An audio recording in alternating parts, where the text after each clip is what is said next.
Healthy tasty super weight loss apple raita বানাতে আমি এখানে নিয়ে নিয়েছি একটা মিডিয়াম সাইজের অ্যাপেলকে ভালোভাবে ধুয়ে ছোট ছোট টুকরোতে আমি কেটে নিয়েছি 4 চামচ মতো ঘরে পাতা টক দই নিয়েছি চিয়া সিড আমি আগের দিন রাতেই জলে ভিজিয়েছিলাম 1 চামচ। এখানে আমি নিয়েছি ভেজানো চিয়া সিড 1 চামচ। এবার অ্যাপেলের টুকরোগুলোর মধ্যে আমি অ্যাড করে দিলাম ঘরে পাতা টক দই আর অ্যাড করে দিলাম চিয়া সিড। এবার সব উপকরণকে ভালোভাবে মিশিয়ে নিলেই তৈরি হয়ে গেল অ্যাপেলের রায়তা। আর এনজয় করলাম ব্রেকফাস্টে।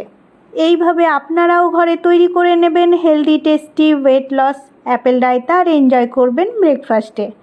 আমার এই রেসিপি যদি আপনাদের ভালো লেগে থাকে তাহলে লাইক দেবেন, কমেন্টে জানাবেন আপনাদের মতামত আর শেয়ার করে দেবেন আপনাদের বন্ধুদের সাথে।